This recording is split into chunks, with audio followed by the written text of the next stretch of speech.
Quando eu percebi que eu tava perdendo tudo, na época eu não tinha esse discernimento, eu falei, o que eu fiz? Eu comecei a duvidar de Deus. Deus não existe. Como é que eu tô perdendo tudo de um dia pro outro?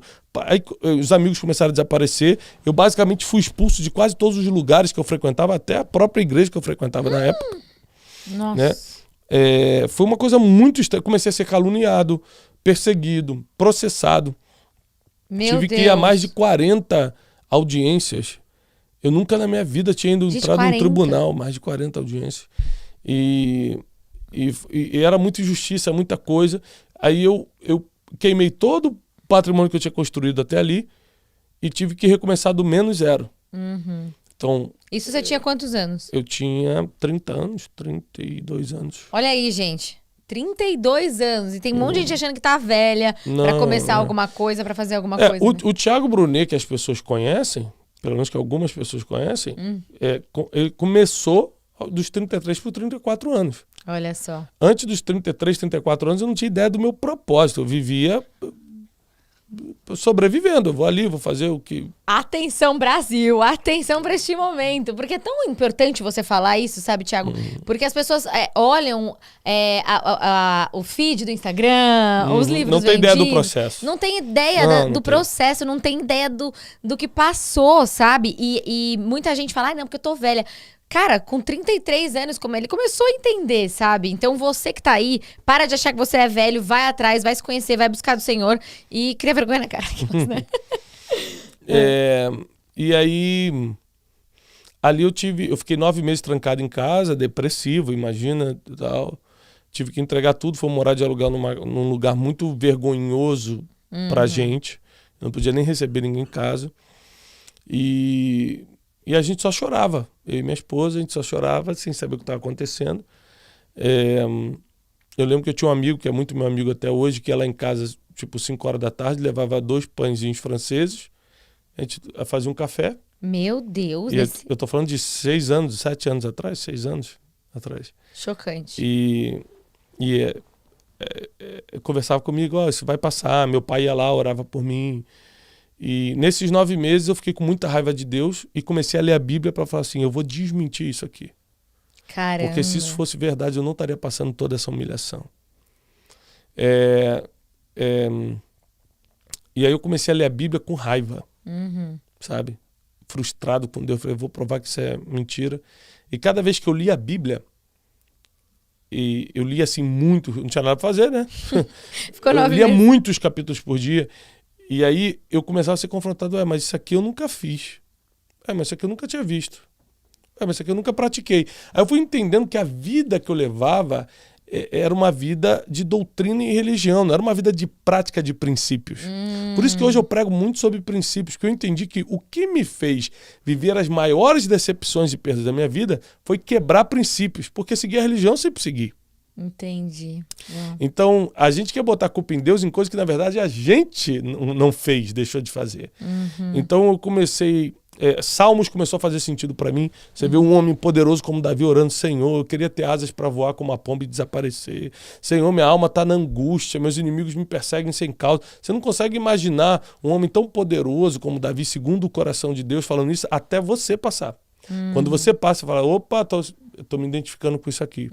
Provérbios começou a fazer sentido. Eu falei, caramba, eu quebrei por um monte de princípio que está em Provérbios e eu não pratiquei. Então, naquele momento, sem perceber, Deus estava me formando um comunicador, um pregador. Porque começou a entrar, debaixo de uma experiência de dor, um propósito muito grande. E eu lembro que eu me ajoelhei e falei, Deus, se você me levantar, ninguém que passar pela minha vida vai sofrer o que eu sofri. Eu vou ensinar essas pessoas a não passarem pelo que eu passei. Por isso que hoje eu falo muito de vida emocional, vida financeira, porque foi o que mais me machucou. Né? E de espiritualidade, porque eu duvidei de Deus. Né? Então, começaram a acontecer vários milagres na minha vida. Eu acredito em milagre por causa disso, não porque me contaram, mas porque eu vi na minha vida. Então, eu falei, vou começar a escrever um livro, já que eu estou em casa. Eu sempre tive um sonho de escrever um livro. Vou começar a escrever. Muita gente caçou de mim. Eu mostrei para uma líder na época. Ela falou, mas você é um cara quebrado.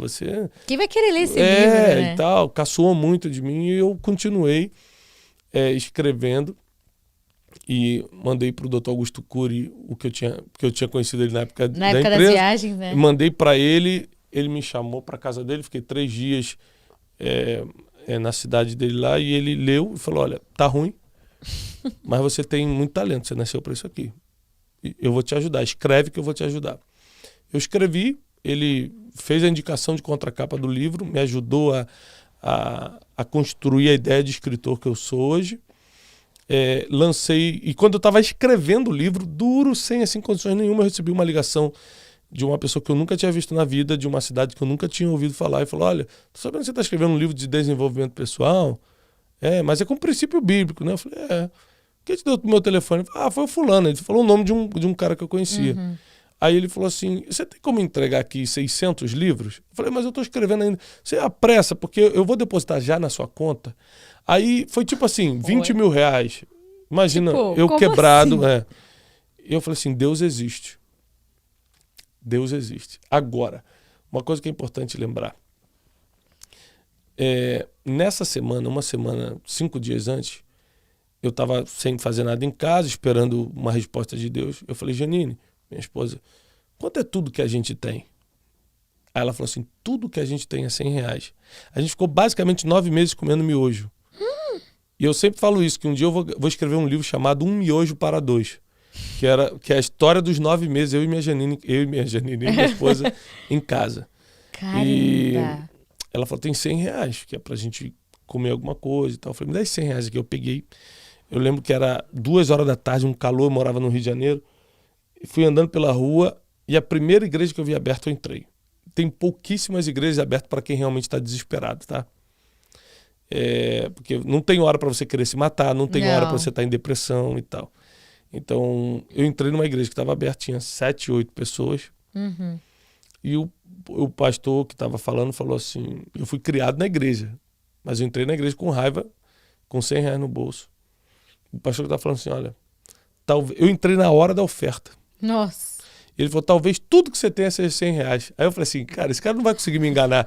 Eu sou nascido na igreja, já conheço tudo isso. Se 100 reais é tudo que eu tenho. Aí ele falou assim, mas eu tenho certeza que você não quer trazer porque você acha que vai perder. Por que você, de uma vez por todas, não desacredita a Deus? Dá o dinheiro e fala assim, se Deus não fizer nada, a partir de hoje eu não acredito mais. Eu falei, tudo que eu preciso. Eu tava doido pra desacreditar. Você tava doido pra provar, né? Eu falei, tá bom, é isso mesmo. Ele tava pregando, mas eu tava, é pra mim, né? Uhum. Peguei os 100 reais e levei. Aí ele pegou minha mão. Falou assim, daqui a 1 semana você vai voltar pra dar o seu testemunho. Aí eu falei assim, tá bom. Nossa, que revelação do Espírito. 5 dias depois eu recebi essa ligação, comprando 600 livros que eu nem tinha escrito, acabei de escrever errado, rápido. Ele depositou na minha conta 1 dia depois, sem eu ter entregue os livros. E eu falei, era um grande sinal.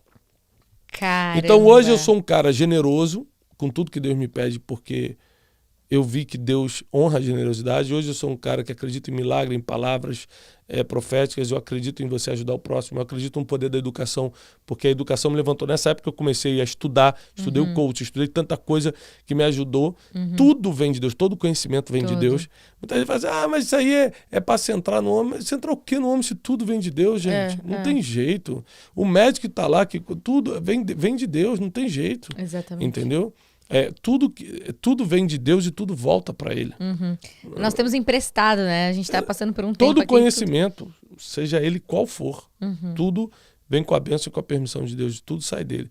Então, eu aprendi muito nessa época a ser dependente de Deus, e nessa época eu estudei a Bíblia de verdade. Que demais. Então, um amigo me ligou e falou assim, Thiago, você está muito mal ainda, né? Eu falei, cara, tô mal. Ele falou assim, vamos numa conferência, você precisa escutar a palavra, cara, e tal. Eu tava já 9 meses sem igreja nenhuma. Eu falei, vamos. Mas aonde? Ele falou, no sul. Eu falei, não tem como ir. Aí ele falou, pega o cartão emprestado com alguém e a gente divide o quarto e tal. Aí eu peguei 520 reais ou 530 reais emprestado no cartão de um amigo, parcelei e fui lá pro sul assistir a conferência. Assisti sexta, assisti sábado. De sábado para domingo eu estava dividindo o quarto com um amigo, que é muito meu amigo até hoje, o Salles. E o Salles ronca muito dormindo. Ronca demais. Eu não estava conseguindo dormir. Disso de sábado para domingo. Já tinha assistido sexta e como os maiores pregadores do Brasil pregando. Era uma conferência muito forte. Umas 2, 3 mil pessoas assistindo. E eu dividi no quarto, ele pagando o hotel pra mim, e eu dividi a passagem pra ir no cartão e tal. Ele não tava conseguindo dormir porque ele tava roncando demais. Eu acordei e comecei a notar coisas que Deus estava me falando. Pela primeira vez eu achei a palavra inteligência na Bíblia. Eu nunca tinha reparado que a palavra inteligência aparece várias vezes na Bíblia. E eu li uma mensagem, um versículo que diz que com sabedoria a gente constrói uma casa, mas com inteligência a gente mantém. E aquilo começou a fazer muito sentido para mim, eu comecei a anotar aquilo. Muito bom. Entrou no meu coração. Eu anotei como se fosse um esboço. Eu não era pregador nem nada, né? Já tinha alguma experiência, porque filho de pastor.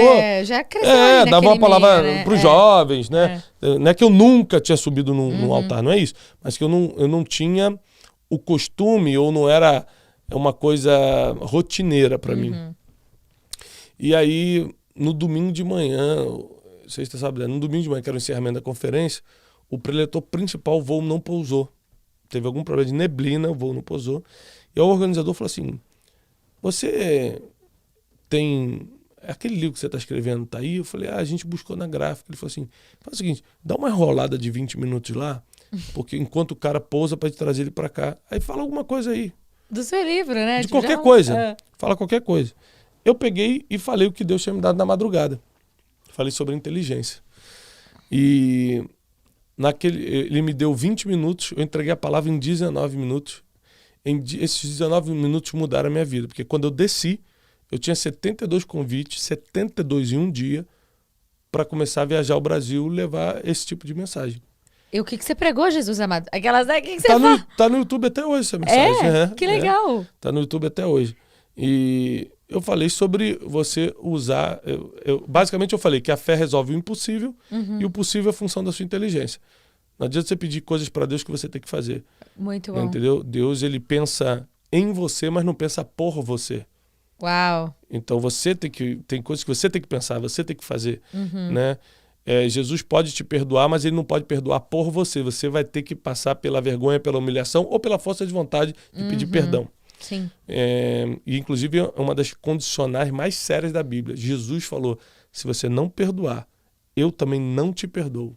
É duro, mas está escrito. Então, o perdão é uma condicional muito séria na Bíblia. Sim. E aí, aquilo mudou minha vida. Eu comecei a viajar a vários lugares.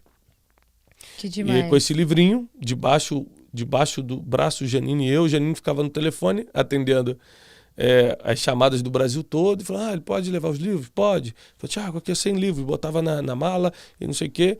E nesse ritmo, em um ano, a gente vendeu 52 mil livros debaixo do braço. E com esse dinheiro, a gente pagou a nossa dívida, que era muito alta.